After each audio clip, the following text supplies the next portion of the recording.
This work can't give me nothing, can't give me nothing, nothing. This work can't give me nothing, can't give me nothing, nothing. This work can't give me nothing, can't give me nothing, nothing. This work can't give me nothing, can't give me nothing, nothing. This work can't give me nothing, can't give me nothing. This work can't give me nothing, want nothing from it. This flesh make me disgusting, might make me vomit. Can't clean this up with comment. Don't try to mock me, live peaceably with all me. If it be possible, the harvest plenty and labels few. I got a lot to do, we measure faith by way of proof. Who say they got the juice, that false doctrine for filthy lucre? Now you ain't got the truth, seductive spirits coming to seduce. Consider how you move, better show up and show out. We ain't doing this for no clout.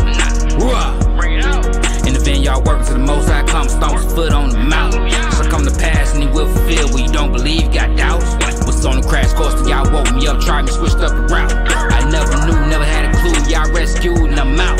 Seeking you shall find, I can't rewind, straight and narrow at the bounce. Can't give me nothing, want nothing from me, flee Babylon. Come by the earth. This world can't give me nothing, nothing.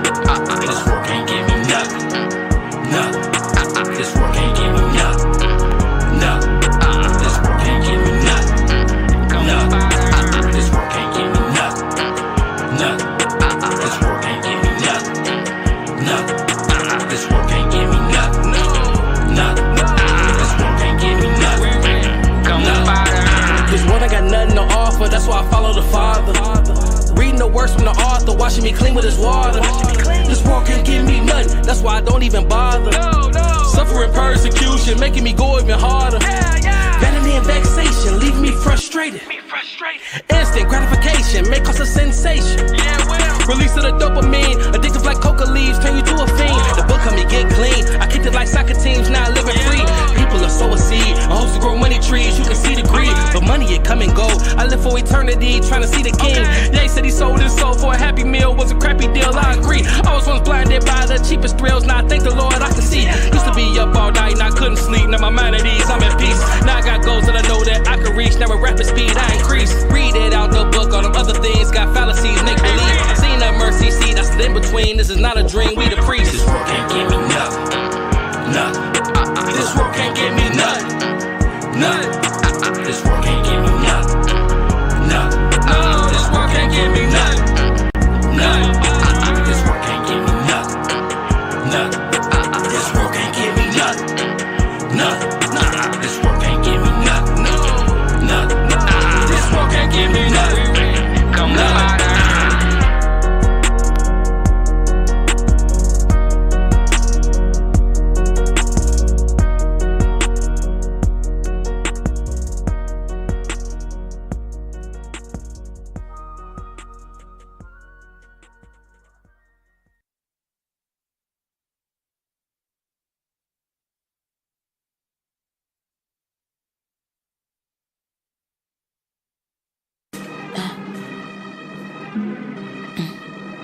Welcome to the renewed order.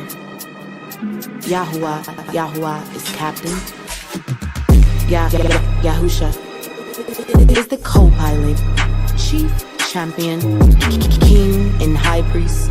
His bride, the stewardess, the order, the light, rulers of the earth, the nations, citizens. This is ship Zion. In order to sail, all must come under the ban.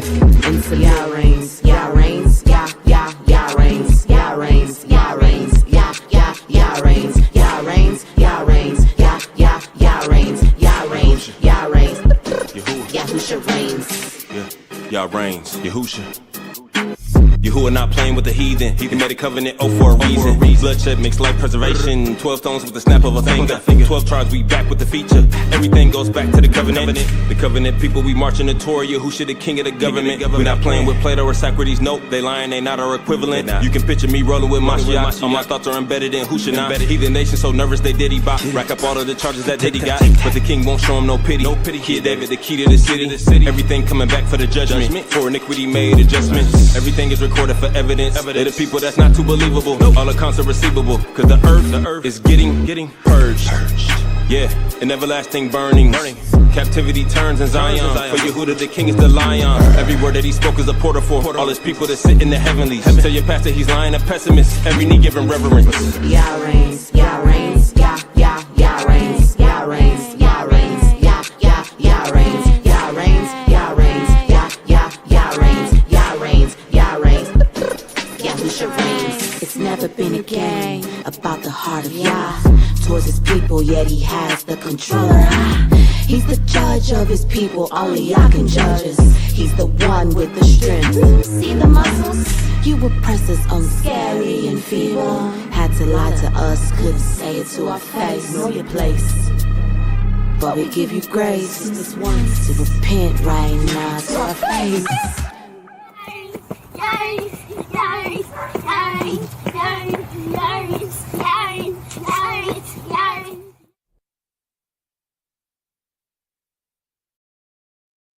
Yeah, so I was telling my wife, man, she is before her time, man.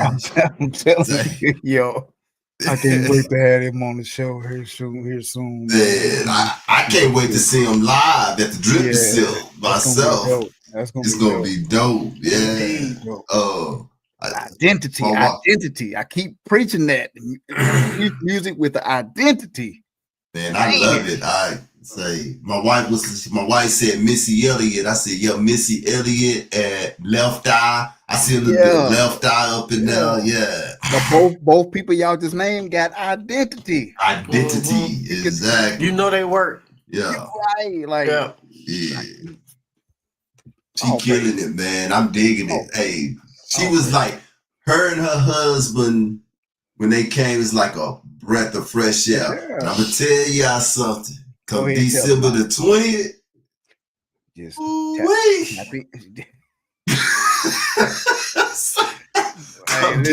Come December 20th. I got my ticket. Say, look here, man. I want to be there. You dig what I'm saying? I'm talking. Hey, yeah, it's going down. That's all I got to say. It's going down. It's going down. Yeah, man. Look, if y'all don't be there, I don't know what to tell you. I don't know what to tell you. December 20th, my friend. Just going to say it one time, but not December 20th. Just say it one time. Come on. December 20th. Yep, there you go. All right. Let's get it going. Yo, how you doing, man? I'm great, sir. Go ahead, Go ahead. I want to apologize to the Truth Be Told Flex podcast family because Slow down. Yeah, I may be, clearing some sinuses and stuff on tonight's show. Yeah, I told Ayoba already, Gonna be good juicy, y'all. It's going, yeah, man. I'm not sick, but I think I may be suffering from a sinus infection and I'm gonna sound like I'm sick at some point. I love y'all. That's to the high end. Be offense. Right. Be offense. Right. Be offense. Yeah. He told y'all. He won. He love you. Man. So camera might be flashing on and off, muting the mic, all that kind of stuff. I'm gonna try to keep it cordial, but yeah. Yeah, just make sure you ain't on the hot mic when you I know, right? I'm like, boy, woo, clear that one. Hey, man, you see these nostrils? Hey, look, man. Uncle Ruckus got a song about you. Right. Sucking up all the white people's air. Yes, indeed. Yeah. Sucking up all of Let's get it, man. Too much fun. How you doing, yo? Man, I'm good. Listen, I'm punching in my ticket. All of it. I want to get my $100 for Yahuwahville. This man giving away $100, so I'm good. December 20th, all I got to say. Jamil the Chunk Rally, Yahuwahville. I'm ready. So I'm great. How about you, sir? Ma'am? Hey, ma'am, I done told the people how I'm doing. Yo, say, how about you? I'm ready. You ready? Ready. All right. Let's have a great show tonight. Come on. Let's do it. Let's do it. I think we in for one too. Yeah. All right. So we're ready for announcements and events. If not, we about to be. Yeah. All right. So first up, we brought it up last week, and I'm gonna keep bringing it up until the time rolls around. Drip and Sip Remix 6 is back and better than ever. Mark your calendars for March 9th, 2024, where culture, creativity, and vibes collide. Calling all artists, vendors, and media. Don't miss your chance to be part of this epic event. Showcase your talent, your brand, or your story to an electrified audience. Submit your request now at dripandsip.remix@gmail.com. Drip and Sip Remix, where the beats drop, the creativity flows, and connections grow. Stay tuned for more updates. Yes, sir. All right, and the November edition of the Hebrew magazine is here, gracing the cover, Ahaya's artist. Inside this power-packed issue, you'll find the heart behind Peace Soul's Hoodies and Hope project. He was on help me out, sir. We have a couple of different entities with Truth Be Told Flex podcast. R&B Hook. R&B Hook. He was on the R&B Hook last week. Yeah. Mm-hmm. Yeah. Okay. Oh well, it wasn't the R&B Hook. It was Yes. No, he wasn't on the R&B Hook. No, he was on Joe Flex podcast. Extra. Okay. Yeah. All right. Keep me honest. So he was on Extra last week. So if you get a chance, go check out that video. Celebrate the Light Hebrew Magazine's Beauty of the Month, LaToya Thomas. Get inspired by Eliai Yisrael, and don't miss IMTV Talks with Joel Judah, and so much more.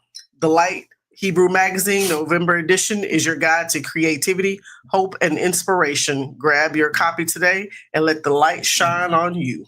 Yeah. My battery. I'm about to die.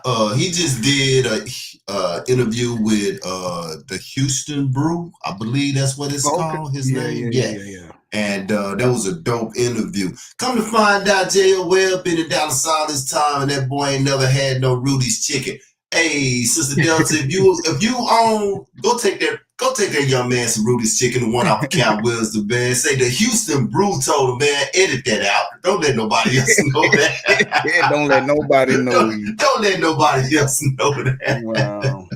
Yeah. Gotta get some Rudy's, man. You can't be in Dallas 2 weeks and not have no Rudy's. Go ahead, but not. Oh, I can go now? Yeah. Oh, okay. You sure? Come on, okay. The wait is over. Yahuwah's new album drops December 20th. It'll be available on all streaming platforms the moment it launches. Save the date, celebrate the release at our exclusive listening party on December 20th, and vibe with us as we dive into the album everyone's been waiting for. Plus, you can catch the exclusive listening party on Truth Be Told Flex podcast for behind-the-scenes moments and first listen reactions. And I got a little clip for you guys. They can't hold us down. I've been searching for a place of peace. Clear waters, clear skies, no oppressors in sight. They can't harm me here. They can't. Animals roaming free. Made in the image of God. Mansions. I'm talking mansions everywhere. Owned by us. Luxury chariots. You know, like a black man heaven. I found that place. The gates open December 20th. Welcome to Yahuwahville.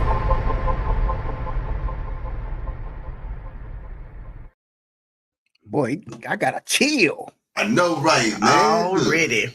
All right, get ready to experience Yahuwahville. New music, fresh vibes, December 20th. Good. Yes, indeed. Fat. All right, and last but not least, Ahaya Ezra Sarah, aka Bobina, has done it again.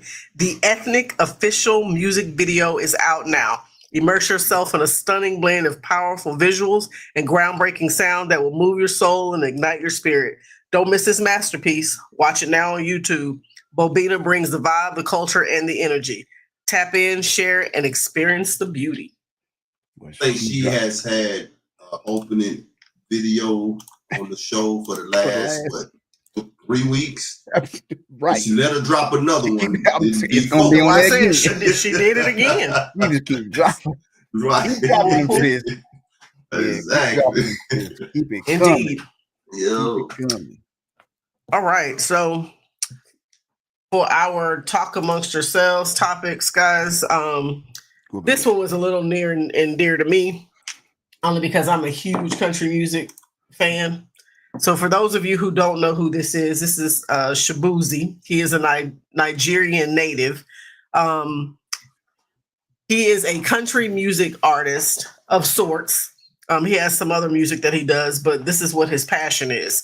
So the recent CMA Awards stirred up controversy as rising country artist Shabuzi was noticeably absent from the winner's circle. Despite being nominated in multiple key categories, fans and industry insiders alike expressed disappointment, feeling the artist's groundbreaking contributions were overlooked. One of his songs debuted at #1 for 18 weeks in a row, and not one win. Not one win, y'all. I could probably tell you why. I mean, it's obvious. Yeah. I mean, for the people who don't know, for the people in the back, or is it the wicks? It might be both. Both of them. You know what I'm saying? And I real quick before we move on. Of course. 18 weeks. Like, okay, so with that being said, that's unheard of. With that being said, I can't remember when Beyonce didn't get nominated at the CMAs. They left her out for her album. I heard one of the country music stars talk about how coming to our world, you can't just drop an album and think you're gonna get what? That was that dude. I can't remember his name. America's. Was it Blake Shelton? It might have been Blake Shelton. It might have been Blake Shelton. Coming to your world, bruh. We created it. We don't even want to start that, man, because they ain't ready for that conversation. They're not ready for that conversation, right? They're not ready for that. And when he said that was the first thing I said. They're not ready for that conversation. Go ahead, sis. Well, and here's the crazy part. For those of you who don't know, who are not necessarily into country music like that, he's not the first Black artist. Obviously, there have been a few others along the way, not that many. Charlie Pride, many moons ago, he won a couple of awards, but that was decades and decades ago. There's only been one other artist to win an award, and it took him a while to get it. And that is Darius Rucker, who came from Hootie and the Blowfish. But he had to immerse himself in the industry for a long time before he got one. That was in 2009. He hasn't received one since. See what I'm saying? Not one since. Yeah. So you know what it is, and it's like Ayoba's been saying for the longest. They tired of taking losses, man. And you got to think when those judges was in there voting for winners, there's no way that they looked over the fact that this dude has been in #1 for 18 weeks. Of course. No, that hasn't been done. That hasn't been done. Right. So for them to overlook it, that was we just can't give it. We can't give it to them. Yeah, That's what that was. That's exactly what it was. I'm saying? We can't give it to them. But just like the audience in the chat, like D-Lex said, why are we surprised? And Jamil says, welcome to the industry. Welcome to the industry. That's exactly.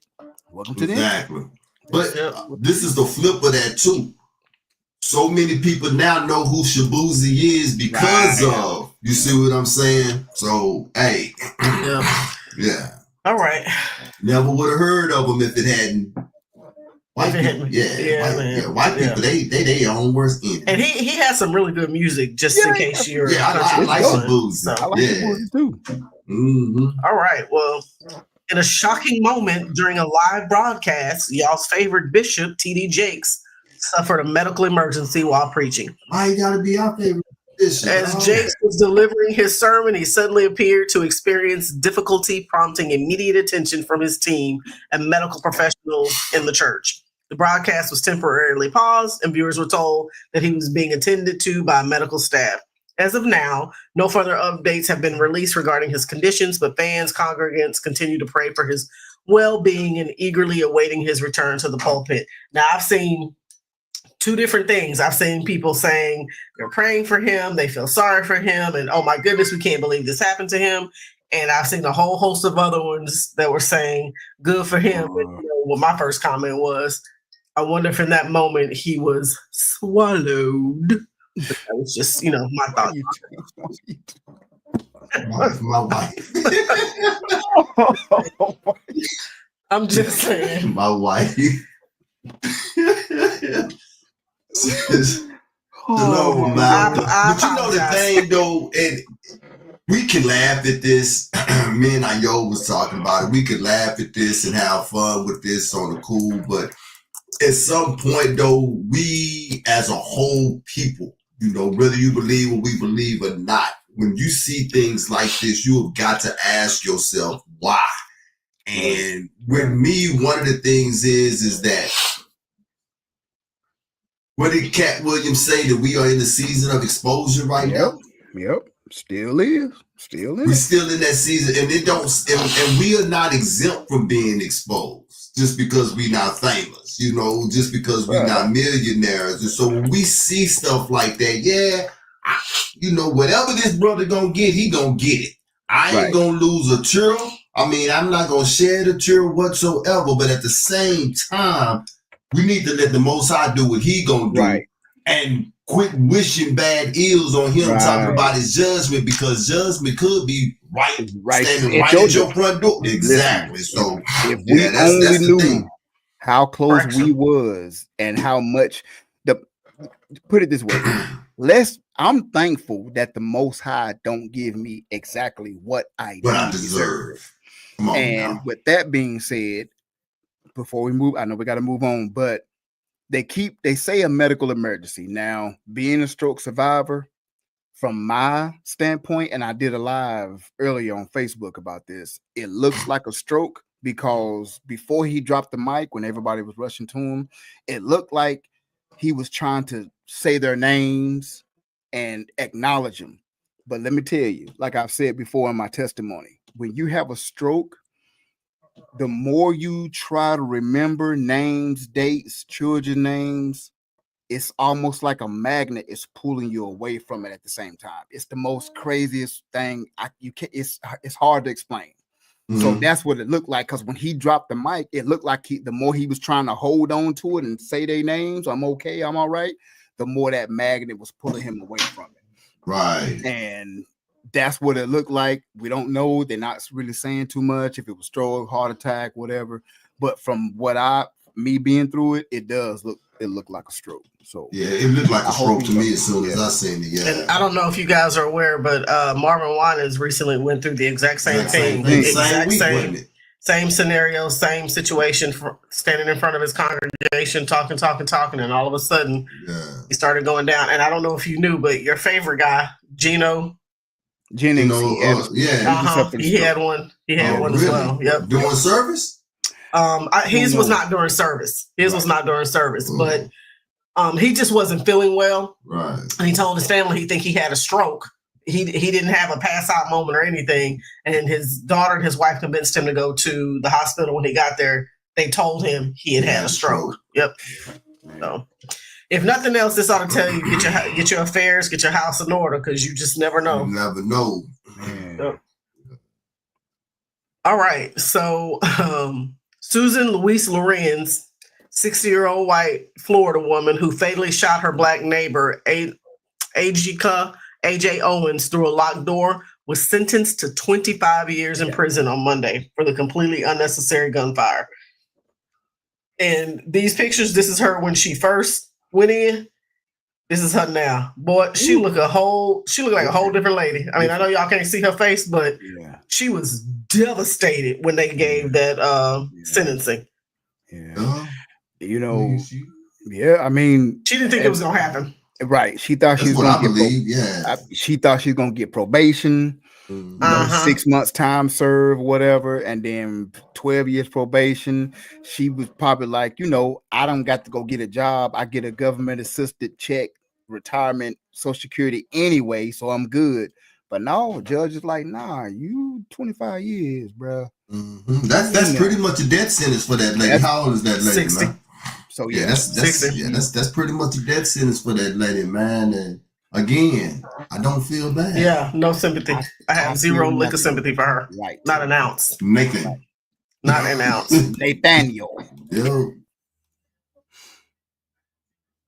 So the judge overseeing Donald Trump's election interference case dismissed the case on Monday after special counsel Jack Smith asked the judge to toss the case due to a long-standing Justice Department policy that bars the prosecution of a sitting president. Yeah. Smith earlier Monday filed a motion to dismiss the case as well as the appeal of Trump's classified documents case ahead of Trump's impending inauguration due to the DOJ's president's immunity policy. And they said it's not because the charges lack merit. It's just because the sitting president has immunity in that regard. Didn't we hear somewhere that they may bring it back up when his term is over? That ain't gonna happen. No, I don't think it's not gonna happen. But they officially dropped the case. Officially dropped it. So it's useless. And Fannie Willis is the one who was trying to prosecute it. But so Laura Ingraham, who's a Fox contributor, took a few seconds from her Monday night show to apologize to viewers for showing a photo of New York Attorney General Letitia James instead of Fulton County District Attorney Fannie Willis when she was talking about this case being dropped. Doing something. She did a backhanded apology, saying that she accidentally showed her picture when it really should have been her picture. Either way, she knew exactly what she was doing because this is not the first time she's done this. At all. It's not the first time Fox has done this. Did she make our news last week? Oh, no, it was somebody that she was talking to. She was in the clip. Yeah. No, it wasn't her. It was the dude who got immigrants and migrants supposedly mixed up and ended up saying Haitian niggers. So yeah. Well, I guess they say we all look alike. I swear that's what I want to put out there. What they say, you guys look alike. Just alike. No, and I tried to get pictures where they had like kind of the same profiles, kind of the same view. There is nothing that looks alike about either one of these ladies. Them looking alike than us. Okay. And Laura Ingraham, where is your lips? Them bologna slices. Wait, worms. Does she remind you of that lady on the Clampets? Miss Hathaway? Yeah. Don't do Miss Hathaway like that. That's what she reminds. No, don't do Miss Hathaway like that. That's what she Miss Hathaway does not deserve that comparison. Okay. Stop it. That's what she remind me of. All right, guys. Time for your sports spill. So leading it off, Alabama took another loss. Took another L. I told another. They only scored a field goal, bro. And we was chatting back and forth. Yeah. At the first of the game, we was like, can Oklahoma hold on? Can they pull it out? And I turned the TV back. I was like, dang, 28-3. Do you have any idea, Ayo? Because I know Alabama was favored going into. Do you know how much? Do you know? Because I'm going to be honest with you. I told my wife before the kickoff, I said Oklahoma not going to be able. I didn't think they was going to be able to survive. I didn't. And not only did they survive, man, they handed it to them boys. 28-3. That's in football terms. My coach used to say we took them to the shed. Yeah. It's like take it to the shed. But when you hollering and screaming and can't nobody save you in the barn. So and from what I understand, now there was a poll that came out after that loss where Alabama was still number 13, but that has recently since then changed. They're all way down. Like they're not going to make the college football playoffs. Okay, that's good. We was talking about that. Because remember the next day I was like, how do they have them at 13? To still be at 13 is crazy, but now they're like at 22, 23 something. Right. So yeah, Alabama's done. You got conference championships coming up. Georgia plays the winner of Texas A&M, and I want to say Tennessee. Texas A&M playing Texas this week. Okay, so it's an in-state rivalry. Georgia plays the winner of that game in the SEC championship. Okay, gotcha. Yeah. So Georgia's in. They're locked in for the SEC championship. Texas A&M. So now we just in the seedings. See where everybody gonna sit at. Right. So it's again, like I said, did SMU make it? SMU was at that door. Yes. SMU. Do they have to? Is it in their hand? They're in the ACC championship. All they got to do is just win. Right. They just got to win. They just got to win. They just got to win against Miami, which I believe they will. I believe they'll beat Miami. Miami has struggled all year. Miami has been down. Now they do have Cam Ward. Cam Ward transferred from Washington State last year. He is up for the Heisman this year, so he's been fantastic. However, they have had to play from behind in about 5 or 6 games where they've finally outdueled from the quarterback play in like the third and fourth quarter and went up by a couple touchdowns and won the game. However, that snuck up on them. They do have one loss. So I think with the defense SMU has, I don't see Miami beating SMU. Yeah, the SMU defense is stout, man. It's stingy. It's real stingy. And from what I've seen of Miami, they defense, they got offense, but they defense is not all that great. Yeah, it's not all that great. I believe in an ACC championship, the first half will be a shootout, but then I think the second half SMU defense will be sound. And I predict the score, 35-22, 35-21 SMU. Now, for another college football letdown, our Buffs let us down. Yeah, that was a disappointing one. I missed all of it too, so I don't know exactly. I didn't see it, so I don't know exactly what happened. Kansas went up 10-0 in the first quarter, where you could tell they weren't able to recover. A good, solid, getting better Colorado prime-led team, getting better each week, now standing at 8-2, getting some accolades in the newspapers. And my coach used to always tell us, when we winning, don't read the newspapers and the magazines, because once and I believe in the first quarter you can tell, and even Coach Prime alluded to it after the game. That's what happened. They got the big head, and Kansas sitting at 4-6, 4-6 with no championship, nothing. Right. They had nothing to lose, and they came out, jumped out 10-0, and that uphill battle through the rest of the game was just too much. And everybody's coming for Colorado, so everybody gets up for that. They get they get up for that game, and I think Colorado rested on their laurels during that game. It was like, it's just Kansas.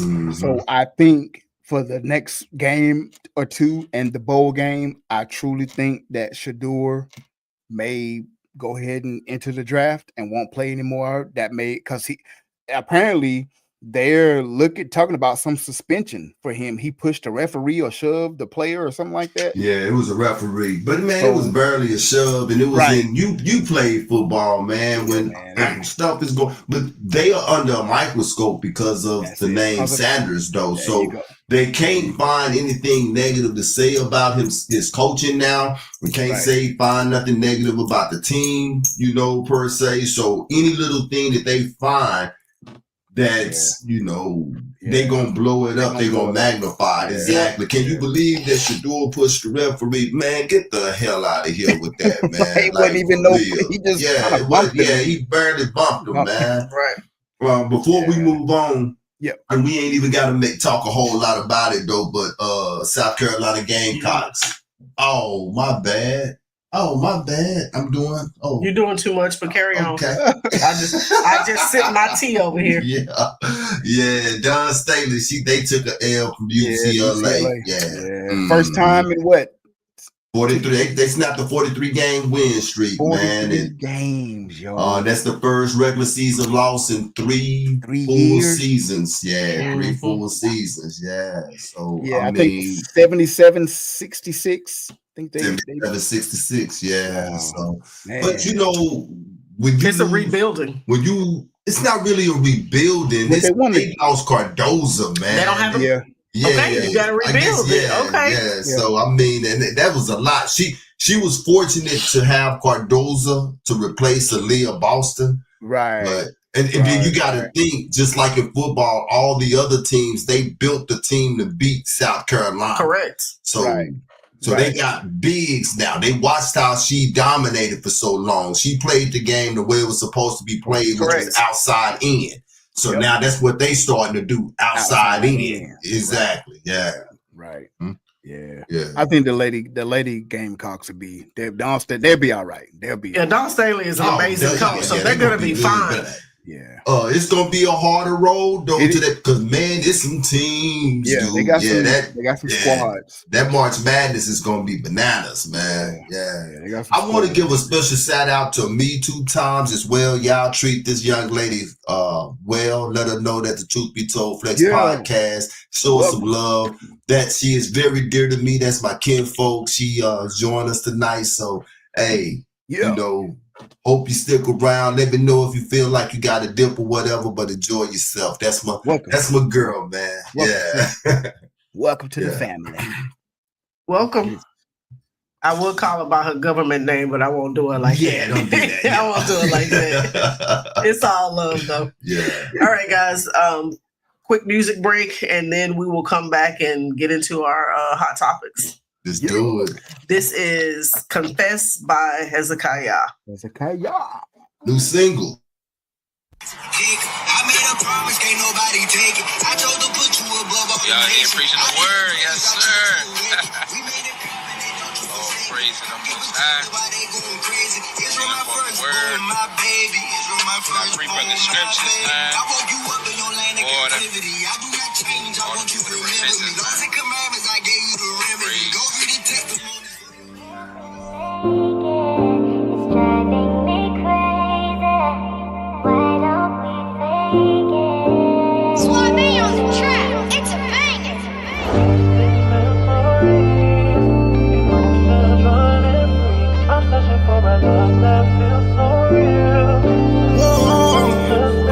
Same street I got saved, they play my music on them corners. Heart been renewed, I pray his mercy stay up on us. We done found this truth, but we ain't going nowhere. We gon' see that cloud eyes up in the air. We gon' keep this orderly. Messiah said that I'ma do it like I'm 40. Still keep it on me, I got angels built for this. Yeah, we show love, we walk in peace, that's where that door is. Jerusalem, a dome within, and it's gorgeous. I was dealing with that little said to clean it out. That light gon' show you about yourself, what that beam about. That Broadway want me back, but I seen it out.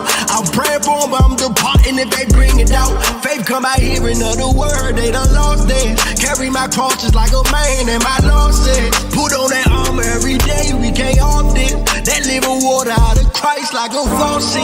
I did them how they did me up at that funeral. Supposed to be walking like Messiah, supposed to let it go.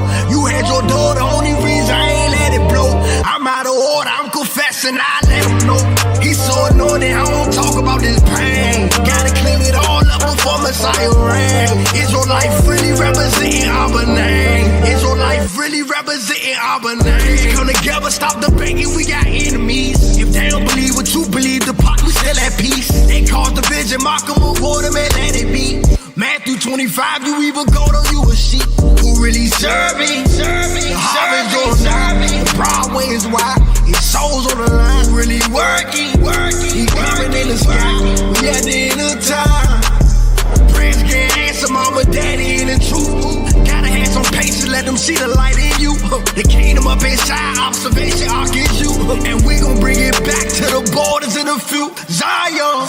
But when we ever come together, be lion. We come together, keep commandments, keep triumph. We come together, keep commandments, keep triumph. Zion.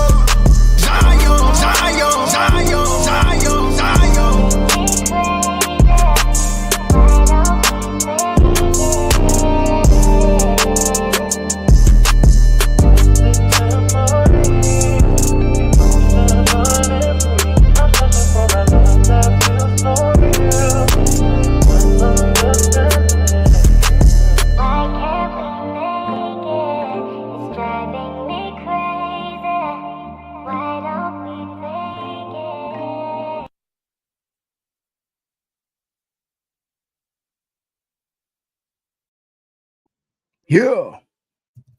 Dang. Yeah. Love that. I like that. Yeah. I like that. Yes, he I'm gonna always be bring it surprised. I was gonna say I'm gonna be surprised he drops something and I'd be like, he always bring that. I don't think it don't happen. Exactly. Yeah. All right. What we got, baby? So first up, Elon Musk. So Muskie. The return to office debate escalated last week with Elon Musk op-ed, the Wall Street Journal, where he introduced plans for a newly established Department of Government Efficiency, co-led with Vivek Ramaswamy. Their proposal: shrinking the government and slashing costs, starting with a mandatory 5-day in-office policy for federal workers. So Musk and Ramaswamy argue this policy would spark voluntary resignations, reducing workforce numbers without layoffs. Critics note this echoes private sector strategies, with surveys showing some C-suite executives with RTO mandates as a way to encourage attrition and cut costs discreetly. Amazon faced similar backlash after comments from the executives suggested their RTO policies might lead to job departures. Federal agencies currently set their own workplace policies, with only about 10% of federal workers in fully remote roles. It's uncertain if Musk and Ramaswamy vision will become reality, or if they'll hold themselves to the same office standards they're advocating for. So the RTO debate isn't just about efficiency. It's a crucial cultural shift with implications for workers nationwide. So you know how we got here. During COVID, a bunch of people were sent home because we had to, disperse and not be in close gatherings. So you had a ton of companies send all their employees home. Some of them sent their employees home because they couldn't continue to do business anyway, but some of them sent their employees home to work remote. And a lot of those employees who worked remote set up their lives working remote and are refusing to come back to the office. They're saying, why I got to come back to the office? You've already proven that I can do my job from home. Been doing it for 4 years, 5 years. So why I got to come back? But you got folks like Elon Musk and other bigwig companies that are trying to force all of their employees to come back into the office full time. So his is more with the government, though. Right? Yeah. And then you got the other corporations that are following what it is he's trying to do. That's the problem. That's where the problem is. Amazon, let's say the article says last month, Amazon Web Services CEO Matt Garman told staffers during an all-hands meeting that it's okay if people don't want to work in an office environment because there are other companies around. Right. So, that's like a threat. Hint. Yeah. Right. Hint, hint. We don't want to fire you, but if you want to look for another job because we coming back to the office, go ahead. So my take on this, I mean, conservative policy does always been smaller government, right? Cut the red tape. You got so many jobs in the Pentagon that don't, like, one person can process paperwork and you don't need 7 or 8 other people making $120,000 just to process administrative stuff. So conservatives, Republicans come in and say, look, we're going to slash 150 jobs. That's over $3 million of payroll that we can save. So now they play political, saying, hey, we don't want to be the boogeyman and the bad guys and lay off, because that kind of news with the new administration coming in will be sort of a black eye. So they say, hey, everybody got to return to office. We know you set your lives up because you don't have to pay for daycare, and you're able to take your children back and forth to school without being late for work. You can log in. So, I think it's a political stunt, but it may work. However, like I just read in the article, there's going to be actual real, because I work from home with my company and it's permanent. So, but other people as myself, that is like a what they call a hybrid schedule, like you're 3 days in the office, 2 days at home. Right. You get that letter, that email saying you're full time back in the office. It's going to disrupt some lives. It is. Yeah. It really is. But I think with the government side, though, what Elon is doing, I agree with you totally. Right. Because he tell you at the top of that article that we was in that, the first thing he want to do is plan to reduce the overall size of the government. It's like Ayo was saying, that's conservatives. They always deal with smaller governments, which I absolutely have no problem with anyway. You know what I'm saying? The smaller the government, the better. That means the people are more in control. It's like he's killing two birds with one stone with this as well, because like I said, we're not coming in telling you fired, right? Or lay off. This is what the rules is now. And if you don't dig it, then you could go find your employment somewhere else. So what's that's doing? That's saving money. That's saving capital. And at the same time, though, with this administration, this is one of the things I got from it. Less people that they have in these offices, in these seats, in these jobs, those are less channels that they have to go through to get some of their stuff through. You know what I'm saying? Is what it is that they want to do, because we looking at a cabinet of people who are really not politicians whatsoever. Right. So people really got to be asking yourself, what are they fit to do right now? You know what I'm saying? Yeah, it's gonna be a whole lot different. So we can move some of these politicians up out of here. That's like a third of a problem that we would have that we ain't gonna have no more. Right. Right. I think the other thing to take into consideration, or a different angle to look at this from, is most of these guys have their own businesses. So they know how to operate lean. They started their businesses by themselves or with a handful of people from the ground up. So what they're saying is, we can be effective. We can be efficient. We don't need all these extra people here. Because it's like Ayo said, you can have 10 people at the house and one person in the office processing 25 pieces of paper. It's the same notion. You don't need 10 people in the office to process 25 pieces of paper.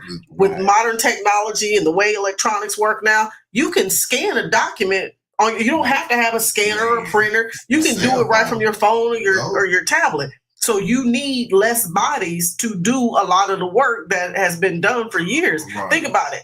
When the government shuts down, you have however many people sitting at home getting paid to do absolutely nothing. You know what I mean?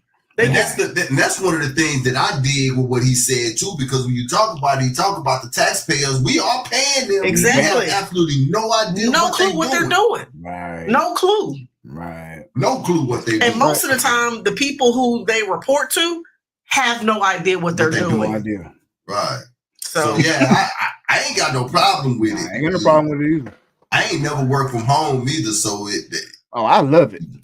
I bet you do. I love it, but when it comes to government, that as a taxpayer that I'm paying, I agree with me 2 times. It creates more independence in entrepreneurship because, like Banav said, a lot of those folks run their own business. Right.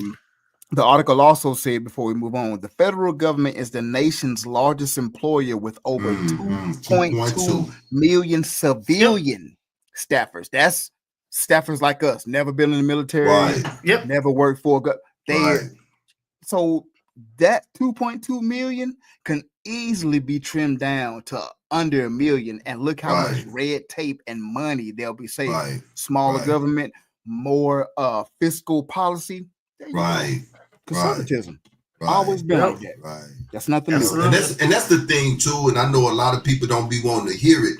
And again, I don't agree with everything that is in that document talking about Project 2025. But Project 2025 is basically saying, look, we're going to give the government back to the people whom it belongs to anyway. You know, when you get down to the nuts and the bolts of it, man. And so if you think about it, name any policy procedure created anywhere that 100% of the people agree with 100% of the time, the entire policy. Project 2025 is exactly that. You're not going to agree with everything. And as black people, we can't expect to agree with everything because they don't create anything for us anyway, man. You know, it's like we for real gotta learn. As black people, I'm so sick of us marching, asking for rights, begging for rights. We ain't gonna get it. They didn't bring us here to give us rights. They brought us here to be slaves, to work. So what you need to do is learn the system, get your butt in your lane and stay in it and work the system the best that you can, man. Quit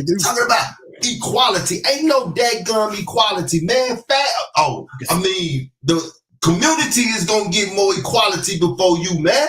Right. It's an illusion. You almost sent us to the beach house. I caught myself. You did. I'm proud of you. I caught myself. I'm proud of you. did good. Good. That's good. But yeah, we ain't gonna get no equality though, man. It Yeah, ain't gonna happen. It ain't gonna happen. All right. Well, speaking of some things that are in Project 2025, this one is an interesting story. This didn't happen here in the States, but I thought this was worthy of a conversation because I could see this happening. So parents are devastated over irreversible birth certificate error. So in Nottinghamshire, a registrar's mistake left a newborn girl, Lila, officially registered as a male on her birth certificate. A legal error her parents, Grace Bingham and Ewan Murray, have been told cannot be fully corrected.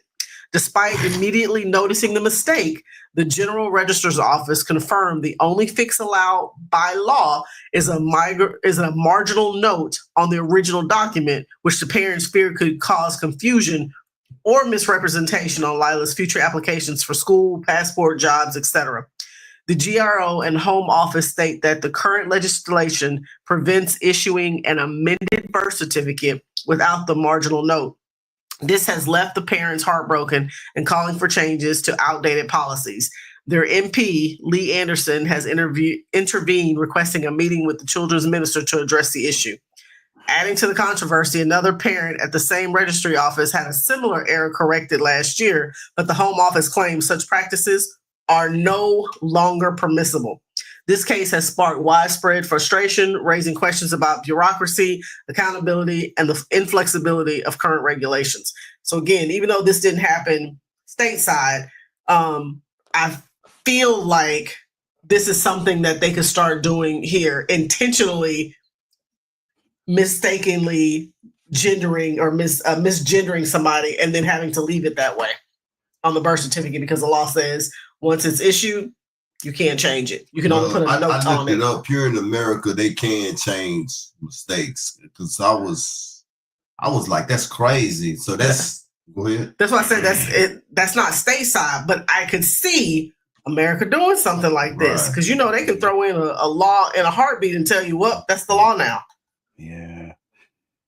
Poor little girl. Wow.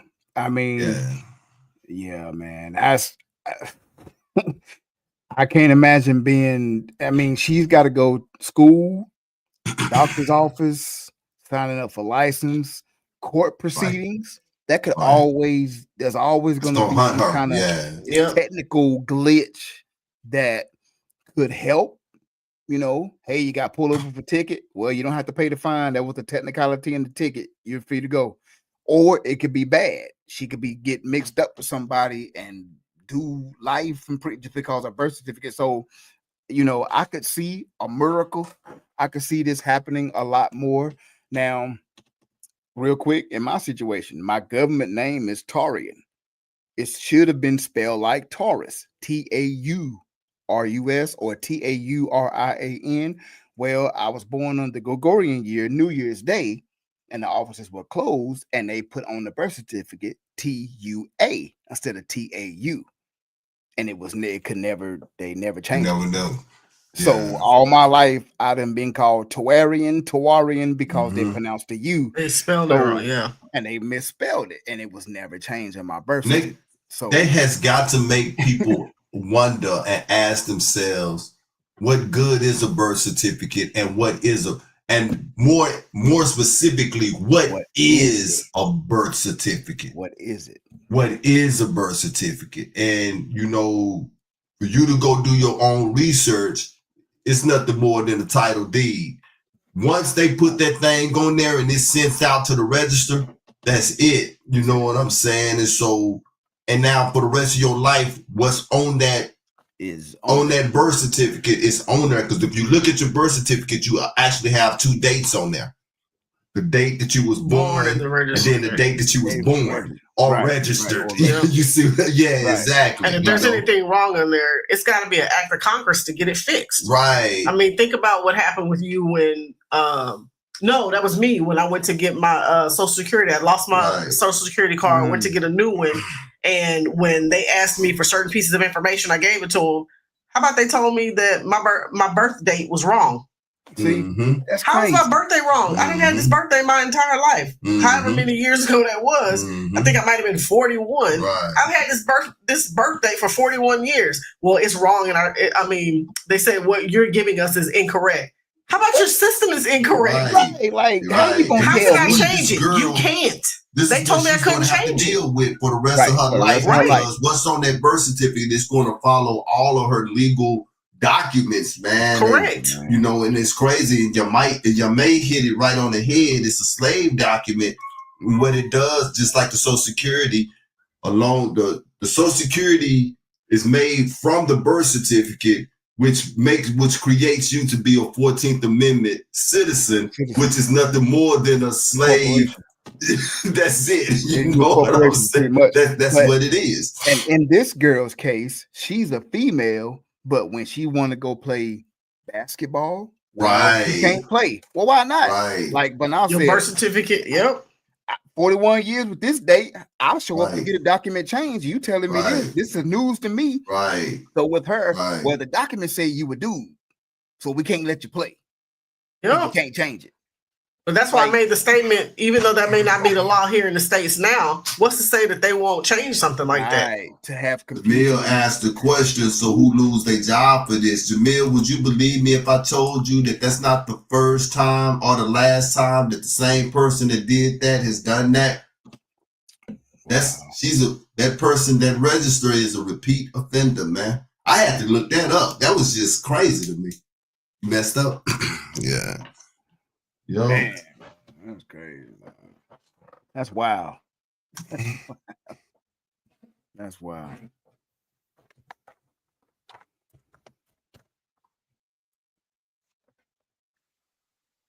Good. Yep. Okay, cool. All right. Sorry about that. All right.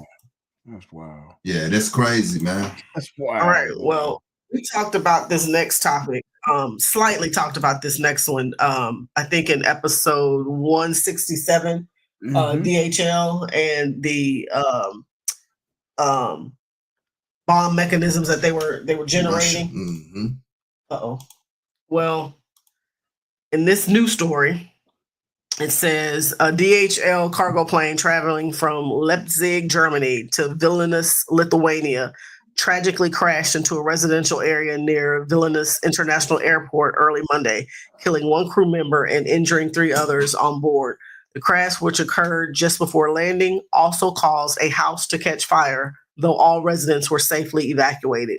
Emergency responders rescued 3 injured individuals from the wreckage and confirmed the death of 1 person. 2 survivors are being treated at Vilnius University Hospital, though their conditions remain undisclosed. An investigation has been launched into the cause of the crash. DHL confirmed that the plane was operated by Swift Air on its behalf and extended condolences to the victims' families. Speculation has risen about possible sabotage, with Western officials citing recent incidents involving incendiary devices at DHL hubs in Germany and the UK. Polish authorities have previously arrested individuals linked to a suspected Russian plot targeting DHL planes, though the Kremlin denies involvement. As authorities work to determine the cause, the tragedy raises border concerns about aviation safety and geopolitical tensions occurring in Europe right now. What are y'all's thoughts on that one? Man, this war is good. I mean, it's unconventional now. You don't, I mean, DHL, like, that's a civilian company. You don't think of this stuff post September 11th. You don't see this happening a lot. Now, you know, as we said, episode 167, you know, they're bringing the WAR to the forefront of every household. Everybody gonna be looking over their shoulder now. Like, you know, you just walk into the store and see a UPS or a DHL or FedEx plane crash and find incendiary or explosive devices on board. That may be a common thing.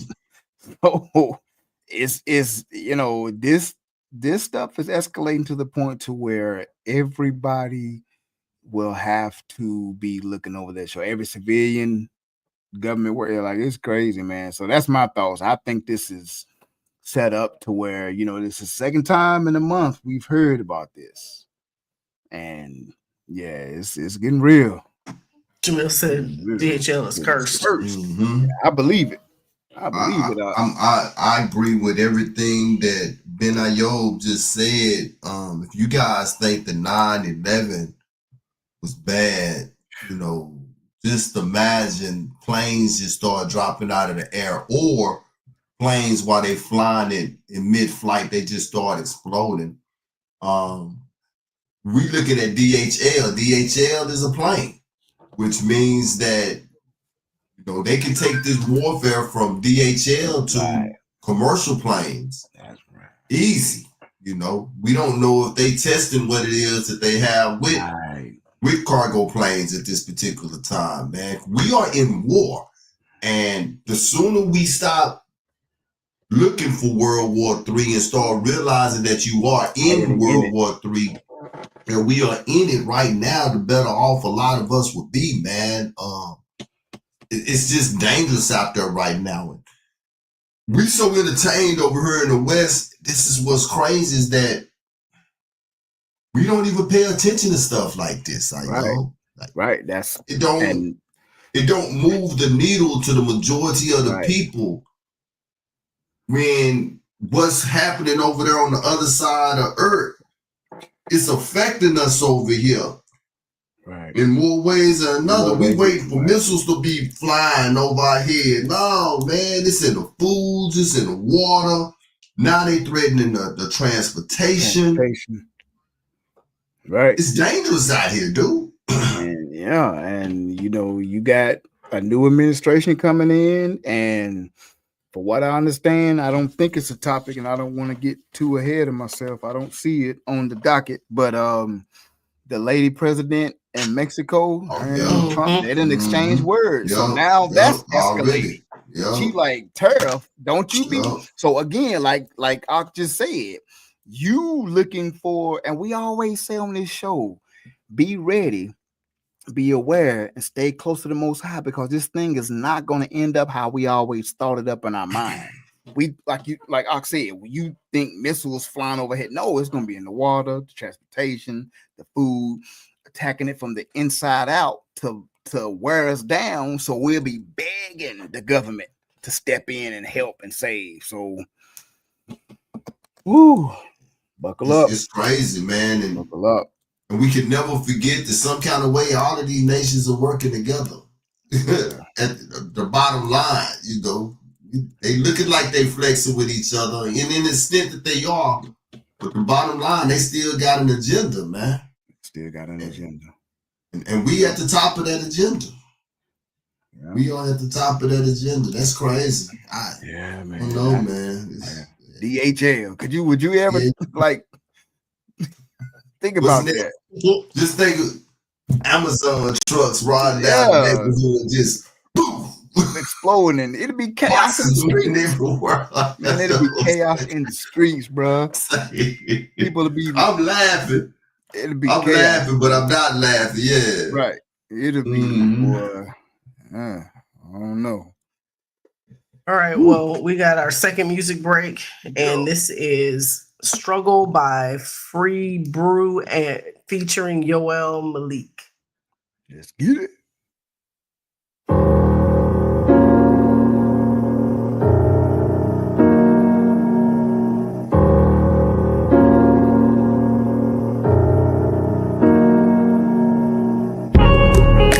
It's always a struggle, but don't let it go.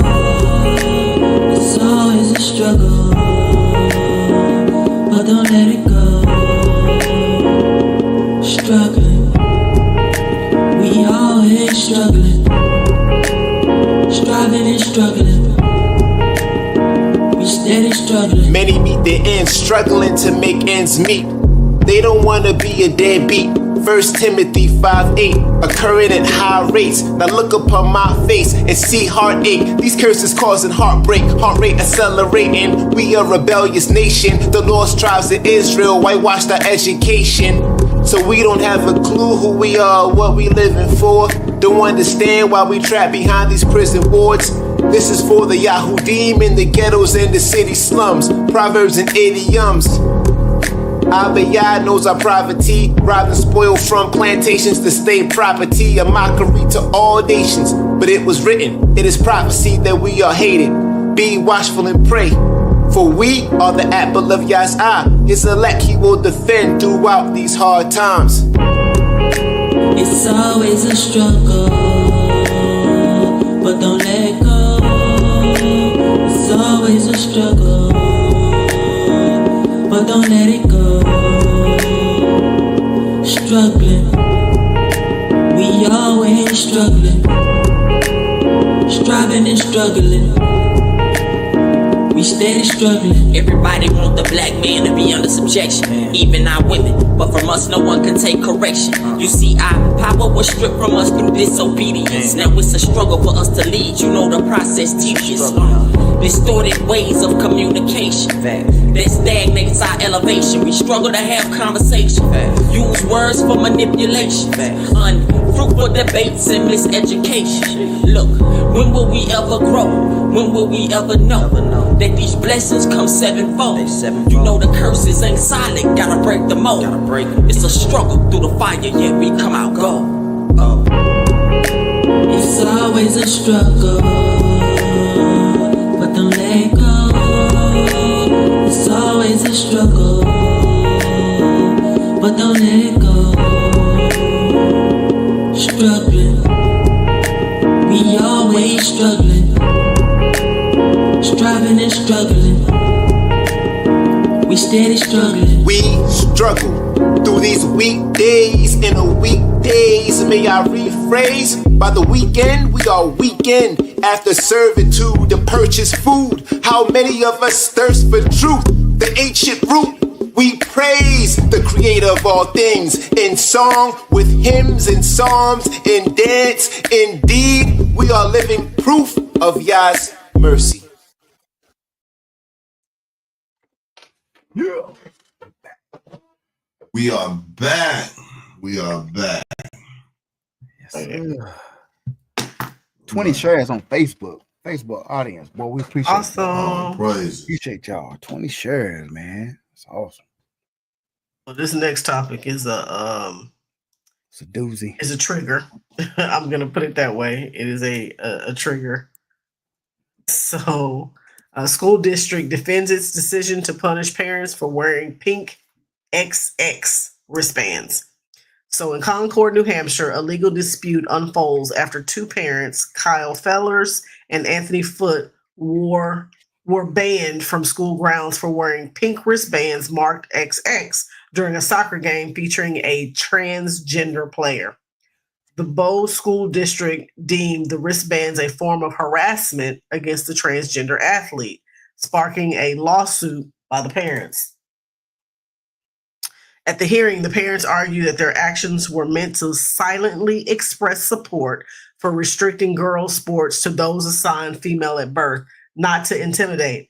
However, school officials countered, stating the wristband protest appeared targeted, coinciding specifically with the game involving a transgender player. They also cited prior emails and social media posts by Foote as evidence of potential escalation, including concerns about plans to heckle the athlete.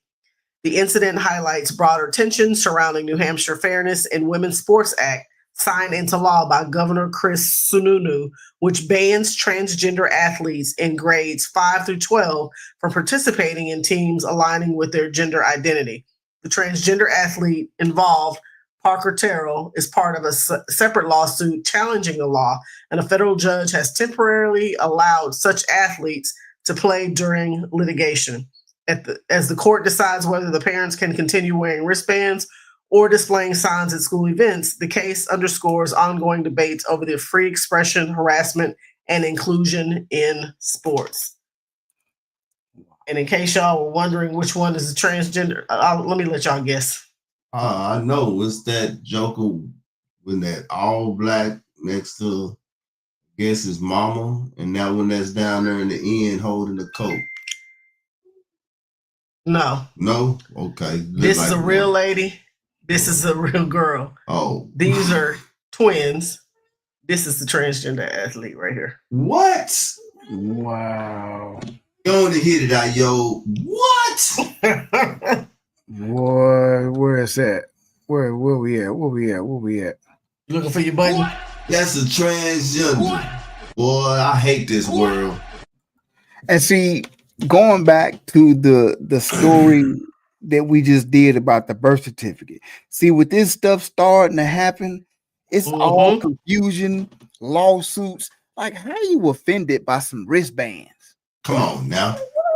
What? Come on now. I told you, if you throw a rock in a pack of dogs, the one that yelp is the one you hit. You know the thing. Go ahead, yo. No, I'm trying to find the words to say. Go ahead. The thing that bothers me the most, though, is the level of protection that they have. Yeah, this is what ran me so hot about this entire thing, man. It's like you have banned these parents from coming to the entire school because of wristbands. And you say that because you viewed them to be intimidating or harassing the transgender student. How many stories have we reported on this show where a journalist or an anchorman or woman have called us a nigga and then they just come back and apologize, but they still got their job? Right. It happens all the time. But yo, this is a wristband. That could be Dos Equis. It's a peaceful protest, if you ask me. Huh? I said it's a peaceful protest, though. Yeah. They didn't say anything. They just wore pink wristbands with XX on it. How what kind of magnifying glass or monocle you got on to see what's on the wristband? Well, what's on the wristband anyway? Boy, listen. But that's one of the things, that's one of the L's too, that can have a reverse effect with Trump because he want to get rid of peaceful protesting. You know what I'm saying? So, I don't think he would include that. I don't think so, but because it clearly goes against what he represents and stands for. That is crazy, man. That is crazy. Well, when I read that story, I was like, yo, you got to be kidding me. Why come the parents of these students? And this is just the question that I have. Because this is what I would do. I'm going to tell you. My daughter was on the team, basketball team, volleyball team, whatever. And it come to my knowledge that it's a dude on that team posing as a girl. My daughter is off that team. Off the team. Well, that's what they did with, they didn't take the kids off the team, but it was teams that backed out of playing. Yeah, with San Jose State. Yeah, but in high school and stuff like that, man, this is the way that you fight that, though, because as long as you allow your children to continue to play and you raising an argument, they're not losing anything. If parents just start taking their children off the teams, period, because schools lose money when these teams don't play ball, man. They lose money. Look, we tried this experiment with the transgender thing and it don't work. You know what I'm saying? We cannot afford to have these parents keep taking their kids off these teams. My daughter will be removed. I'm going to tell you. Done. Finito. Yeah, my daughter removed. Or if it's another school in the district and I know that they got to play them. Yeah, my daughter not to play against that dude, man. I'm sorry. I don't care what you say and what you think about it. It's not happening. Yeah, it's sad, especially for the girls who want a fair shake to be able to play the sport. Because say what you want to say, boys are stronger. Right. They're built different. Right. So, yeah. Any rate. Yeah. This is getting wild out here, y'all. I don't know. Buck wild. For sure. Shaka Boom say, Father, fix it. Indeed. Good. Come on with it. Fix it.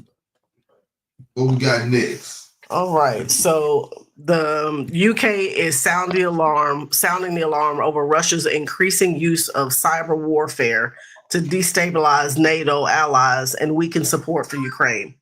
Pat McFadden, Chancellor of the Duchy of Lancaster and responsible for national security, will address these threats at NATO Cyber Defense Conference in London, highlighting the potential for Russian-backed cyber attacks to target critical infrastructure and businesses. McFadden describes these actions as a hidden war, warning of the Kremlin's capacity to shut down power grids, leaving millions without power and disrupt critical national systems. He will specifically call out Unit 29155, a Russian intelligence group implicated in multiple cyber and physical attacks across Europe, including the 2018 poisoning in Salisbury. Recent reports link pro-Russian hacktivist groups to attacks on UK's council in areas like Portsmouth and Salford. These groups, while unofficial, operate with tacit approval from Moscow as long as they align with Kremlin interests. Yeah. So this cyber attack stuff is real, man. Yes. And the thing with they are reporting this with it being, the Kremlin doing this to these countries over here. Look, company that I work for, our system been going in and out for how long, Red? Probably about 2-3 weeks. Say, wake up one morning, it ain't working. Going through the day, it just stopped working. We remember the stories about the banks where people couldn't get their money, Mm-hmm. I mean, this cyber attack is real, man, and they have the technology to do it to whomever they want to do it to. And so what did we just say about the war? We better stop thinking that Russia is just having war with them over there. Yes. And especially since Biden done started allowing U.S. military, U.S. weapons over to Ukraine, he done already told you, which done put us in a little bit more hot water. You dig what I'm saying? And so, look, bottom line is this, man. We better remember who we are, remember who our power is, okay? This is where we are at right now, man. And where do judgment start? Starts in the house of Israel. Starts with the house of Jacob. And all of these, the seals are broken. Vows being poured out. Vows are being poured out. You got one or two things to do. You can become fearful or you can turn to your power. He does not lie.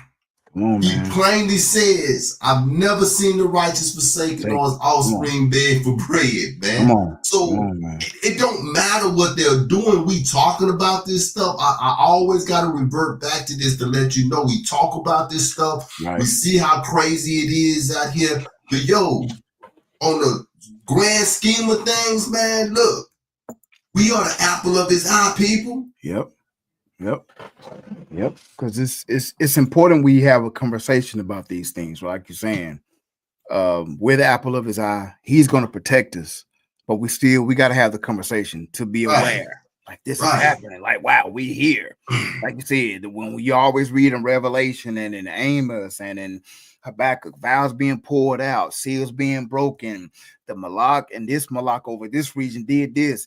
This is where we are. We can't physically see the Malak over a certain region. That the Malak has been over that region for thousands of years. But in this dispensation and in this hour, we're at the door where things are starting to ramp and heat up. So again, the conventional war, you're not really seeing it. It's cyber. When I read this, I'm like, it takes me back real quick.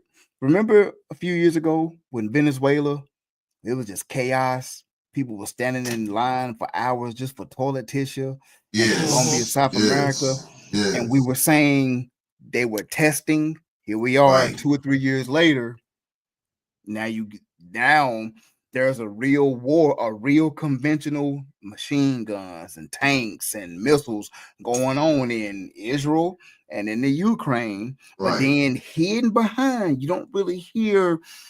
You hear us talk about it and making people aware, but you really don't hear the mainstream media really talking about the cyber attack and the Kremlin doing this on the. Like I said, all it take is for half of America that can't have access to their bank cards and half the stores and gas stations being closed. And out of 50 states, say that happened in 15 to 20 states. Boy, let me tell you. People would lose their mind. What? That's all it would take. It don't take a whole lot. And this is why, like I said, we got to be prepared and go get back to our power. Because we know if we the apple is eye, he got us. But only way we're going to get that is if we got to believe it, y'all. We got to believe it, know it. It wasn't. Was it a whole year ago when it couldn't have been a whole year ago when AT&T lost service? Right. Oh, that wasn't a year ago. That was I said it couldn't have been a year ago. Yeah. A few months ago. And before I knew that I didn't have service, look, let me tell you, it's a spirit that goes with this stuff, people. Yes. There is a reward that goes with this because before I knew that my phone was not working, I'm just walking around. I was walking around the mall. That's one of those times where you remember where you are. Mm-hmm. And I'm just looking at people and I knew something wasn't right just because of how people was looking and talking. Yeah, the look that they had on their face. You know what I'm saying? And then I started noticing everybody was looking at their cell phone. I got my phone out, no service. What's going on? This is cyber attack. We ain't even talking about an EPMD. You know what I'm saying? Look. An electronic magnetic pulse. Look, this stuff is real. Right. This stuff is real. We are too happy over here in the West. That's you know what I'm saying? That's the problem, Rock. That's the problem. Happy over we got comfort in all areas except the right comfort, the comforter. Right. You know what I'm saying? The ruach. We got basketball, football, college football. I mean, we got it all. Music, movies. I mean, people now going back to the movies. You know, it's. I mean, the silent war started with COVID. That's it. The pandemic. That's when it started out. We had to get back to normal. normal. War started. We had to get back to normal, and once we got back to a level of normalcy, and it kept getting better and better. Now we immune to news like this. We don't, cyber attack. Oh, it'll never happen. Like I said, all it takes is one EMP to hit. That's it. On a grid and the internet be down. And like you said, you was walking around not really knowing. And then you just saw people, like you could feel the angst in the air. Like, you just people looking at their phones and whispering. And you like, I ain't got service. See, you didn't even really realize it. Didn't even know it. Didn't realize it. It's crazy, Doc. And with an EPMD, an electronic magnetic pulse, we talking. If one of those hit, it ain't just you gonna be in the black. We talking planes falling out the sky. We talking cars not working. We talking boats out in the middle of the world behind. Go watch it again. You know what I'm saying? Go watch it again. That's what we talking, man. A lot of people think that your light's just gonna be off. No, it's everything. Everything. We'll really be back in the 1920s and 30s. You'll be good just to have a radio signal. For real.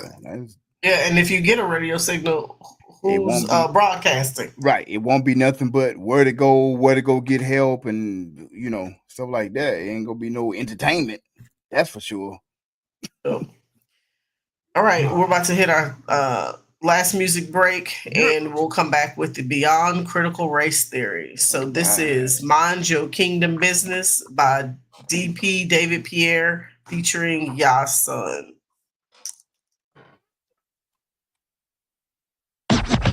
You know what my demeanor is. You better mind your kingdom biz. You don't get a pass on that. That ain't mine to even give. You buzz around like a busy bee, move like a busybody. Tongue got a stinger on it. Word ain't worth a penny probably. This been the problem since beginning of time. You don't see the log in your eye, but see the splinter in mine. Acting like you God, but for me that's too odd. If you was in the woo, I still wouldn't call you God. You boost yourself up, putting other people down. Throwing dirt on people's names only stains your bridal gown. How you gonna stand before the bridegroom now? You can't elevate when all that hate got you tied down. Cut the strings, the devil's using you like a puppet. You plot to get ahead, but you ain't getting nothing from it. You do it to be seen in the eyes of the public. When I see a snake, I either chop their head off or gut it. Stay in your lane, don't cross the double yellow line. Cause if you trying to find trouble, then the trouble you gon' find. Cause you ain't tribe minded, you just trying to undermine the mind of the tribe. We try by fire in the line with Yahoo allure. What you don't understand is we the members of his body, legs, arms, and the hands. But you wanna be a mall and that ain't part of the plan. Fall in position cause the line is drawn in the sand. I know you wonder what we're doing with it. Marching up design with a king of business. Full clip of faith, we got license with it. Keep it moving, head down, mind your kingdom business. This is kingdom business, mind your kingdom business. This is kingdom business, mind your kingdom business. This is kingdom business, mind your kingdom business. This is kingdom business, boy, mind your kingdom business. Deeply rooted, your boy, don't mind the toil. They call us a waste, but forget we soil. Planted by the powder lavish greenhouse spoil. While y'all heading down the lows, cause your hoes ain't loyal. Now I know what you thinking, he talking garden tools. More connected to the burn than all the vegans food. Cause most remain lost and jealous. Threats to throw the dock in the river like the Clippers do. Put in the work, we got the LLC. Making sure we cover our bases like MLB. Y'all caught us picking locks and still gave us the keys. We in a designated lane like HOV. Y'all son on the track and y'all sons in me. See more transformations than Sam Witwicky. Showed interest, now we invest in minding our own business. Not alone, but got PPEs with me. Yeah, tend to my grass, I'm into landscaping work. Privacy fence, I'm focused on my home improvement first. Don't desire another's yard, cause from afar it may seem greener. But that body fake like AstroTurf. Yeah, we cold mining our business. Put a heat to sacrifice like fine dining's our business. No sour grapes, cause y'all can't stand whining in business. We drop game on this track, we giving y'all the business. Salute. Woo. I know you wonder what we're doing with it. Marching up design with a kingdom business. Full clip of faith, we got license with it. Keep it moving, head down, mind your kingdom business. This is kingdom business, mind your kingdom business. This is kingdom business, mind your kingdom business. This is kingdom business, mind your kingdom business. This is kingdom business, boy, mind your kingdom business. We will not lose. Kingdom business. We will not lose. Kingdom business.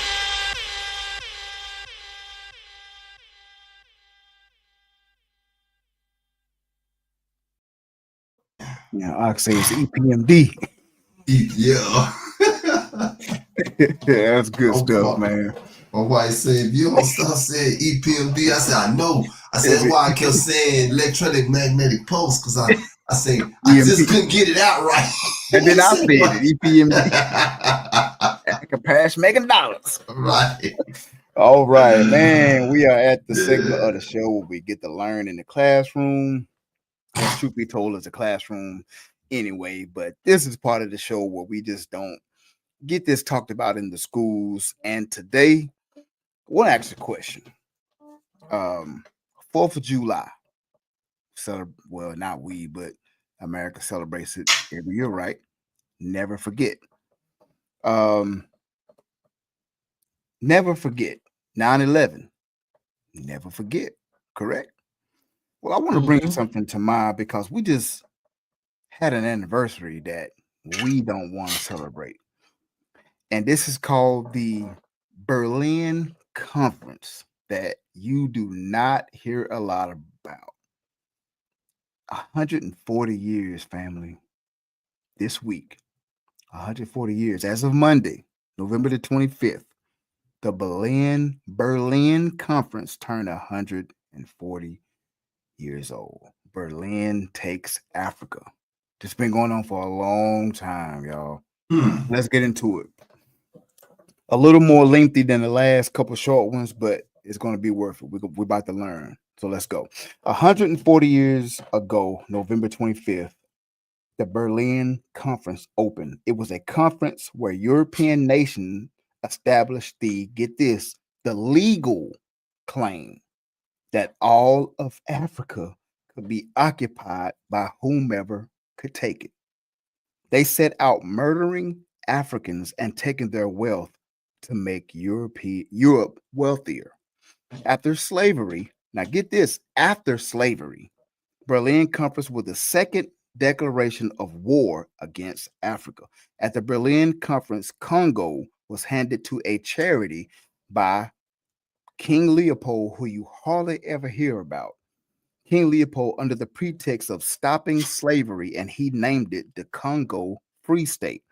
He says, I do not want to miss a good chance of getting us a slice of this magnificent African cake. There's a picture of King Leopold. Leopold II of Belgium, before Spittler, killed 6 million of those people.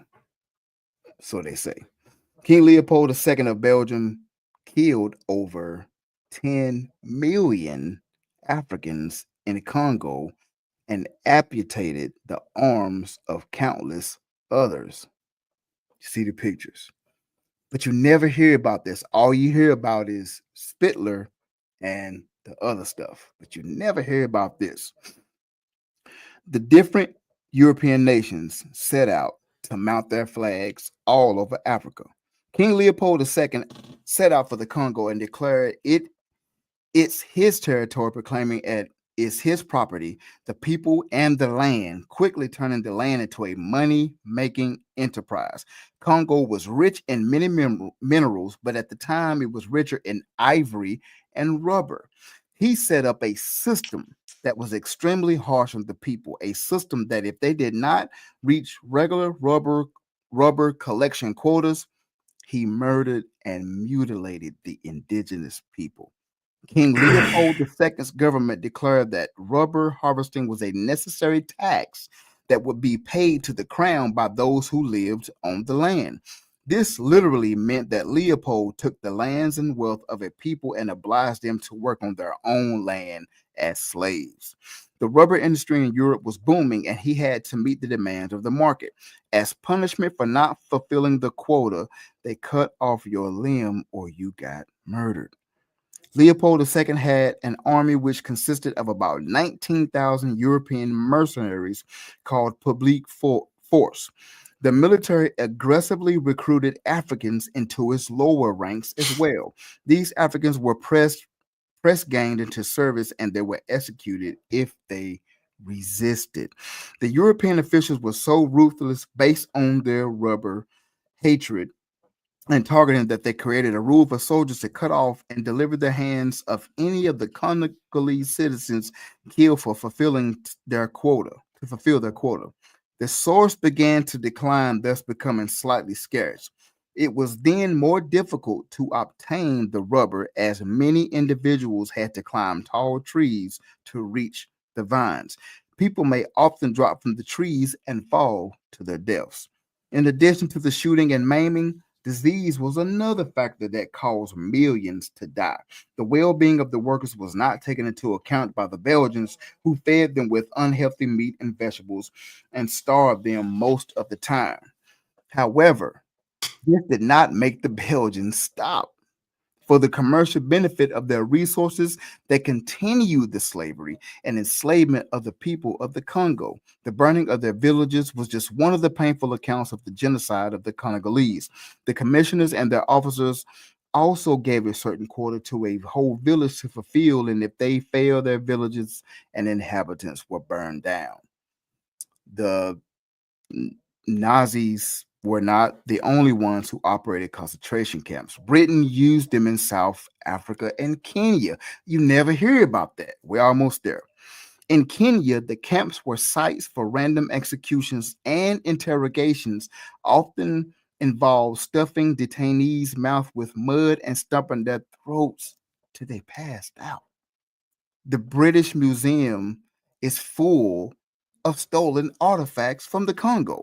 Get this, the world's largest diamond, the Cullinan diamond, was stolen from Africa and pieces put on the British sovereign crown. The royal scepter, the rest in the royal jewel collection. The British claimed it given to them as a symbol of friendship and peace, yet it was during colonialism. German colonizers in Namibia, due to their interest in evolutionary theory and missing links, executed inmates and decapitated them. Herero women were required to remove all flesh from the heads to create clean skulls suitable for shipment for study and German institutes. So even after the kidnapping of us brought to here after that, this what I just read is hardly ever talked about. But as they say, never forget. What y'all think about that, man? That's crazy. Sorry that was a little graphic, but I wanted to bring that to the forefront as, again, you never hear about this stuff, man. They never talk about King Leopold. And you, like you said, you won't. You always hear about the other German guy, but King Leopold did way worse, and you never, ever hear about this dude. It's crazy, right? I think the thing that's even crazier, y'all, is that the lack of remorse that they have. Like nothing is too bad for them. It's they can kill and kill and kill and it's just all right. You know what I'm saying? It's just, I don't know, man. As you was doing that, I was thinking about Joel chapter 3. Where the Most High said, yea, and what have ye to do with me, O Tyre and Zidon, and all the coast of Palestine? Well, you render me a recompense, and if ye recompense me swiftly and speedily, will I return your recompense upon your own head. Because you have taken my silver and my gold, and you have carried into your temples my goodly pleasant things. Children also of Judah and the children of Jerusalem have you sold unto the Grecians, that you might remove them far from their borders. Behold, I will raise them out of the place whither you have sold them, and will return your recompense upon your own head. As Hezekiah said, this is for all the women that you have raped and all the babies that you done gave to the alligators. This is for all of that. Y'all gonna get it, man. Y'all are gonna get it. And it's crazy that the government has silenced the churches, that they can't even talk about this. Can't talk about it. Can't talk about it, man. And as you said, what moved me during reading this, the indigenous people was on their own land. They went. Now our story is we were taken from there, kidnapped and brought here to do it, but they were on their own land and then got invaded. It's like us in our house right now. Somebody just come in here and just remove us up out of our house and say, hey, that's where we want to be at. That's where we want to live. Man, y'all gotta go. You know, that did something to me. I was reading that, man. Yeah. And it's just like I said, the other guy, that's why you have to say that you have to code his name. Right. You can't even say his name. Yeah. But the one that's worse, you never hear about it because they concentrate on what old boy did. Right. Yeah. Crazy, man. That's crazy. Never forget. Never forget. Never forget. Never forget. That's a good one, my art. That was excellent. Yeah. Berlin takes to Africa, and they all over there now. That Charlize Theron talking about she an African. You ain't no African. Well, you can't even stand the sun. How you? Yeah, pale as you is, African. Yes, me 2 times. We are adopting kids and changing their identities. Right. We have to educate each other, and it does inspire us. You're right. Great comment. we don't know about these things, but we have to be inspired. But yeah, African girl, you ain't a bit more. That son, tear your head off. Clean off. African. All right. So for our last topic for the night, this one is also comes with we did good. A trigger warning. So in Katy, Texas, 13-year-old Xavier Thompson tragically passed away after collapsing during basketball practice at Thornton Middle School. Just days earlier, he had been celebrating his spot on the school's team. His mother, Brittany Thompson, believes Xavier suffered an asthma attack during practice, but she criticizes the school for failing to act promptly, as no one called 911 immediately, despite his visible distress. Instead, the school contacted Xavier's parents. His father, upon arrival, found Xavier not breathing and attempted CPR, but sadly, Xavier could not be revived. The family noted that a fire station is located next to the school, further deepening their frustration over the delay in emergency response. Attorney George Powell, representing the family, announced an investigation into the incident, highlighting the critical lapse in protocol when medical emergencies arise. The family stated that Xavier's asthma was well managed and had an action plan, along with 2 inhalers, had been provided to the school. Thornton Middle School expressed condolences in a letter to parents and has made counseling services available. The family, however, is devastated, questioning the adequacy of the school's emergency procedures. Brittany Thompson poignantly shared her grief, saying, "I just want my son back. I would give my life for his in a heartbeat." Xavier will be laid to rest on Friday as the family continues to fight for accountability and answers. Bottom line is, it could have been prevented. The fact that they delayed, and what you don't see is there's a clip of her. I felt it was too heart-wrenching to show the clip of her talking about her son, but she said she was getting text messages from his teammates letting her know that there was something going on and what they needed to do. What should they do to help her son? The school made a decision to call the parents. I don't know how you make a decision to call a parent when a child is going through a medical emergency. Katie, I don't know, man. That's like McCall said, Mahalik said, that was straight negligence. That's exactly what that was. It's the family attorney made the comment that what is calling the parent gonna do? That's the emergency is right here. To me, I'm hoping I'm not sounding too exaggerated. That's murder, you know. Bro, you can't call it it's no other. That's murder. I mean, if he was having a medical episode that it was too big for you, the normal thing to do is to call 911. Right. I mean, with the fire station next door. Right next door. How is this, bro? Listen, and Thornton Middle School would have been Torian Middle School the very next day. They would have had to change the sign and everything. Because I would flip. When they call me as a parent telling me that, I'd be like, by the time I get there, he better be breathing. Y'all calling me and not 911 or the fire station or the police, somebody that has some type of medical training. Why isn't no one on staff? Normally, teachers have to have this type of, whether CPR or some kind of compression exercises to give children or other staff members. How did y'all, who made the decision to call the parents first? And he had 2 inhalers at school. 2. So if nothing else, it's not like a medical emergency where a kid is having a seizure or something is happening and you don't know what it is. Right.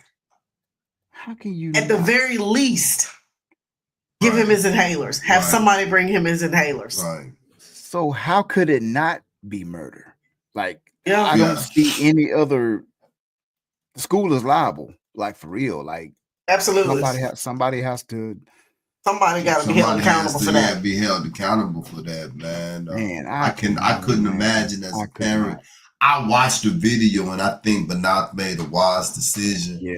And not playing that video. I watched the video right before we came on for the show, and I was like, the grief of the mother. They didn't even show the father.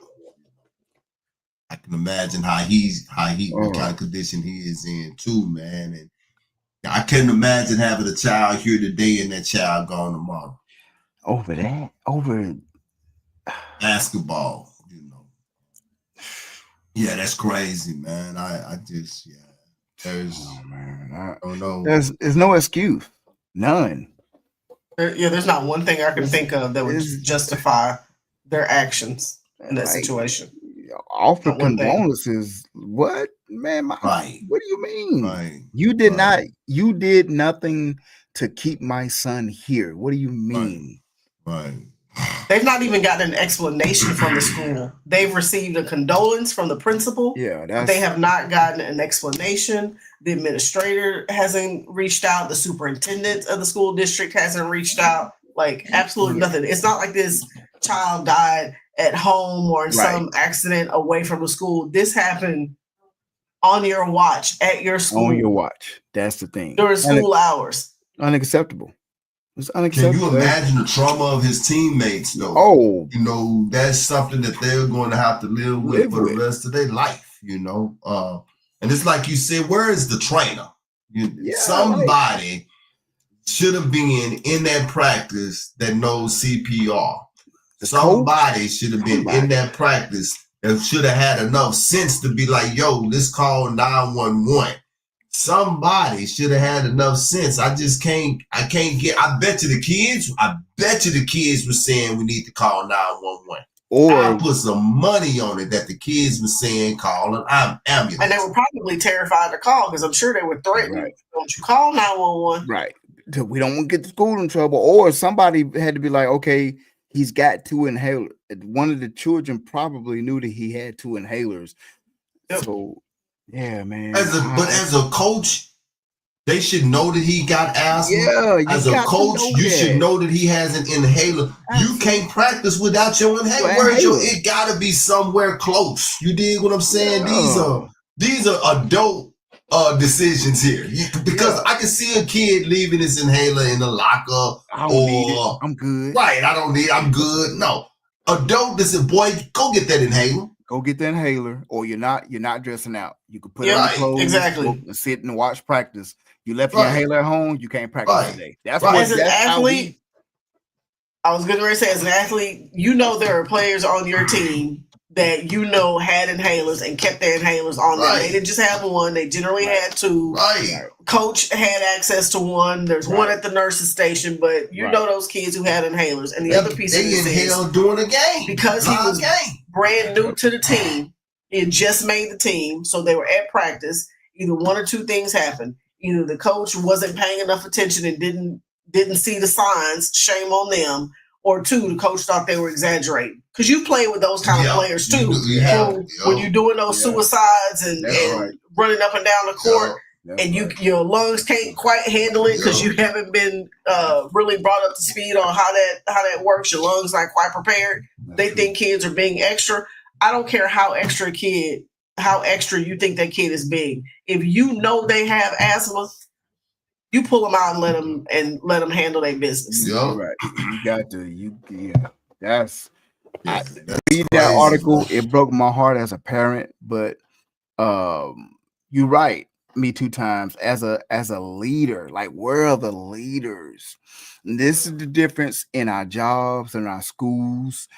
This, like you said, and Banath, the superintendents, the principals, they're just managers. A manager and a supervisor is different than a leader. Mm-hmm. Leaders, this young man would still be alive. Mm-hmm. Yep. A leader would have known, wouldn't have panicked, and they would have reacted right. Where's this kid's inhaler? Somebody call 911. Somebody get his inhaler. Okay, boom. You put his inhaler in until 911 get there. Somebody go across the street, get the fire department. That's what I was getting ready to say. Like, even if you felt like 911 wasn't going to get there fast enough, the fire department was less than 50 yards away. Have one of them kids run over there to the fire department and let them know we got an emergency. I guarantee you they brought somebody over there. I had asthma as a kid, and I'm gonna tell you, man, that was a horrible way to go. When you cannot breathe, when you cannot breathe, I can't even begin to explain the feeling of that, man. You know, and yeah, man, they had to have been watching this kid. They couldn't have been. Yeah, this is the thing, man. Like, a brown paper bag probably could have saved that boy's life. Right. I was just about to say that. A brown paper bag probably could have saved this boy's life. Nothing was done to keep this kid here, man. He got buried on the 23rd of November, last Friday. Wow. Make it make sense. Make it make sense. He got on the team on the 14th. He went to practice on the 15th, and he was dead, and he was buried on the 23rd. That's wow. All right. Yeah. What a way to end the show, man. Yeah, man. What a way to end the show. Man, and we got a whole 10 minutes too left, man. We did great tonight. Yes. I'm proud of y'all. I'm so proud of y'all. I'm proud of us too. Look, I'm so glad we ain't had that timer back. We ain't had to have the timer. That timer be taking us down.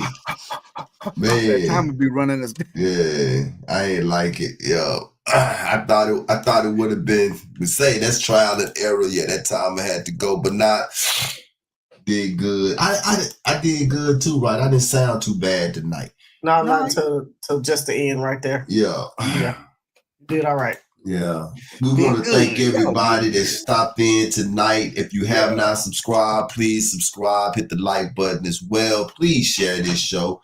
YouTube is doing some new stuff. I keep trying to tell y'all it's probably going to be harder to get the show, man. With Orange Man in office, and we might not even have a show come this time next year. The way it's going, I'm telling y'all. I'm just saying. So, but look forward to the upcoming Black Canvas R&B hooks. Look forward to them. Yeah. Look forward to some extras as well. Yeah. We love y'all. We really do. We do not take y'all, lightly, man. Y'all, the reason why we do what we do every week. Couldn't do it. Y'all, the reason why we do what we do every week. Y'all are faithful. Y'all been faithful to us. So therefore, we want to be faithful and give y'all the best that we can possibly give y'all as well. But with that being said, you got anything, Ayo? You appreciate everybody, man. Facebook 20 something shares. I think it went up from 20. Everybody in the audience, YouTube live, our new family, me 2 times, and everybody else that was here tonight. Love you, appreciate you. Let the Most High. May the Most High continue to bless and me 2 times, she actually blessed us as well. Yeah, we thank you. Yeah, thank you. Yeah, yes, indeed. The show needs it. We will make good use of it. I don't know who Lewis is, but Shalom. Shalom, Og. That's one of the young Ox, man. He be. Oh, okay, he was in last week. Yeah. He be sharing the show on IG and just in his stories, and he be hitting me up, and he be spinning Wonderland at his Assembly's feast days too. So we appreciate you, Lewis. It's one of the young Ox, man. Be tapped into the show, man. So man, that joint on Yahuwahville with you. Oh man, what? Hey. That joy. Wow. That joy. Wow. I tell you, man, me and Jamil got that chemistry, like Ice Cube and Day Day. Yeah. It was banging though. It was nice. It was nice. I'm honored, man, to fight in this spiritual war with my brother as gifted, as talented as Jamil, man. He wanted to try to tell y'all this thing is gonna be it's epic, man. Yeah, I got my ticket. If you want to ride, better come on, y'all. Come on with it. With that being said, what we got? How we get up out of here? In my favorite little person's voice,